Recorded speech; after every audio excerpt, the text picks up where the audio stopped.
I am Mohammad Javed from KCA Education Department.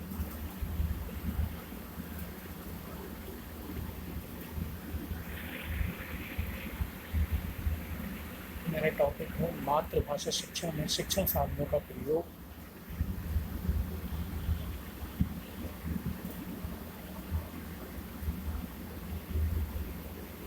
शिक्षण साधनों से तात्पर्य शिक्षण की अनेक प्रणालियाँ हैं। इन प्रणालियों को प्रभावशाली बनाने के लिए अनेक साधनों का प्रयोग किया जाता है। इन साधनों में साम्पट, वस्तुएं, प्रतिरूप, चित्र, रेखा चित्र, ग्रामोफोन, रेडियो, टेप रिकॉर्डर, चलचित्र, टेलीविज़न, वीडियो और कंप्यूटर के विशेष महत्व हैं। शिक्षा के क्षेत्र में इन्हें शिक्षण साधन कहा जाता है।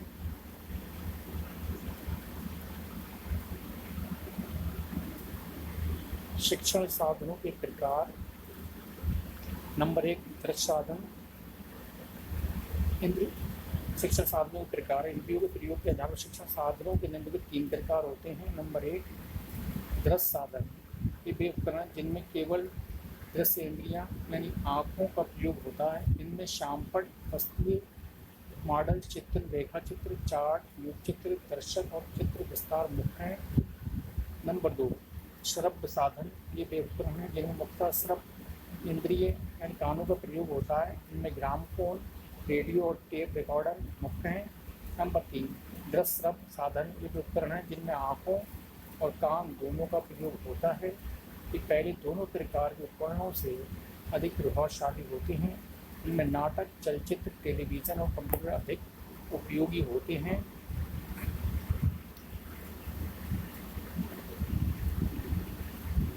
भाषा शिक्षण में शिक्षण साधनों का महत्व और उपयोग। मनोविज्ञान ने इस बात को स्पष्ट किया है कि सीखने की प्रक्रिया में बच्चों की जितनी अधिक इंद्रियां कार्य करती हैं, सीखना उतनी अधिक अच्छा होता है। वैसे तो प्राचीन काल में भी इस सत्य को लोग जानते थे और इसलिए शिक्षण नाटक प्रणाली को श्रेष्ठ समझा जाता था, परंतु इसका वैज्ञानिक विश्लेषण आधुनिक युग में हुआ है। आज की प्राय सभी शिक्षण प्रणालियों में शिक्षण साधनों के प्रयोग पर बल दिया जाता है। किंडरगार्टन और मॉन्टेसरी प्रणाली में बच्चों को इंद्रियों को प्रशिक्षित करने और पाठ के विकास दोनों के लिए मूल साधनों का प्रयोग किया जाता है। किंडरगार्टन प्रणाली में इन्हें उपहार कहा जाता है और मॉन्टेसरी प्रणाली में शिक्षण साधन कहा जाता है। यहाँ हम विभिन्न साधनों और भाषा शिक्षण में उनके उपयोग की चर्चा प्रस्तुत कर रहे हैं।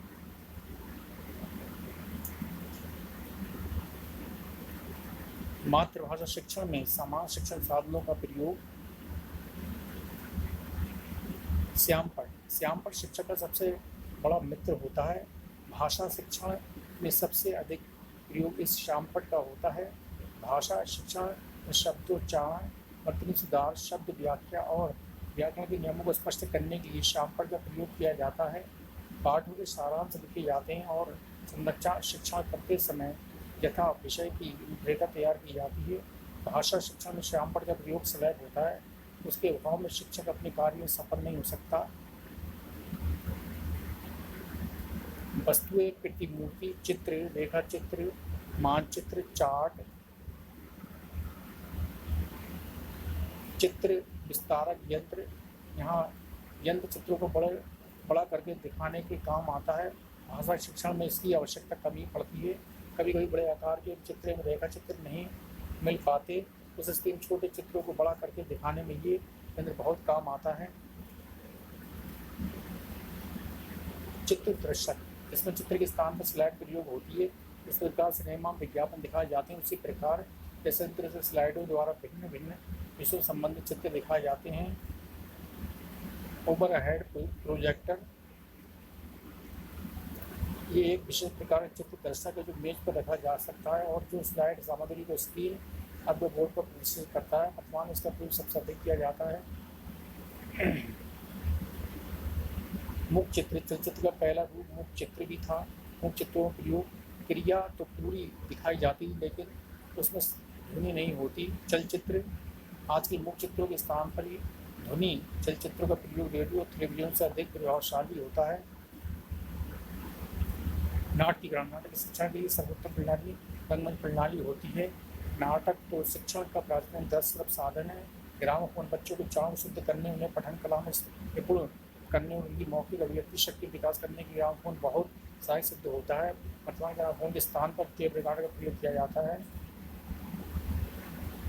टेप रिकॉर्डर इसमें किसी भी स्थान पर कोई भी ध्वनि भरी जा सकती है और उसे पुनः सुना जा सकता है। इसका प्रयोग ग्रामोफोन के स्थान पर किया जा सकता है। इसके साथ साथ शिक्षक अथवा छात्र इसमें अपनी आवाज़ भर सकते हैं, फिर उसे सुनकर अपने उच्चारण, बोलने की गति आदि को ठीक कर सकते हैं। मातृभाषा शिक्षण, सूचना संचार तकनीकी का प्रयोग। रेडियो बच्चे की संपूर्ण शिक्षा रेडियो का अपना स्थान है। ये जनसंचार का लोकप्रिय साधन समाज शिक्षा और भाषा शिक्षा दोनों के प्रसार के लिए आज आकाशवाणी की प्राय सभी केंद्रों से कार्यक्रम प्रसारित किए जाते हैं। टेलीविज़न ये रेडियो टेप रिकॉर्डर से अधिक उत्तम साधन है, क्योंकि इसमें हमारी श्रवण इंद्रियों के साथ साथ दृश्य इंद्रियाँ भी क्रियाशील रहती हैं। कंप्यूटर सूचना तकनीक क्षेत्र में सबसे बड़ा आश्चर्य कंप्यूटर है। इसे इलेक्ट्रॉनिक मस्तिष्क कहा जाता है। इसका प्रयोग जीवन के सही क्षेत्र में किया जा रहा है। शिक्षा क्षेत्र में भी इंटरनेट विश्व के विभिन्न स्थानों पर स्थापित कंप्यूटरों के नेटवर्क को जोड़ने से बना अंतर्राष्ट्रीय नेटवर्क है। विभिन्न विश्व संबंधित ज्ञान सूचना संग्रहित हैं। उपसंहार अच्छा तो सब कुछ है, लेकिन इस विषय में हमारी व्यवस्था ही समझिए। हमारे देश में शिक्षा केंद्रों में से अधिकतर उपलब्ध नहीं होते। आज प्राथमिक विद्यालय बच्चों को जमीन ही नसीब नहीं। हमारे देश का एक बड़ा दुर्भाग्य ये भी है कि यहाँ के शिक्षक प्राप्त सामग्री का सही प्रयोग नहीं करते। तो हमारा निवेदन है कि वे अपने कर्तव्यों के प्रति जागरूक हों, अन्यथा उन पर यही कहावत चिंताद होगी कि पढ़ाए चारों वेद फिर भी है ठेठ के ठेठ।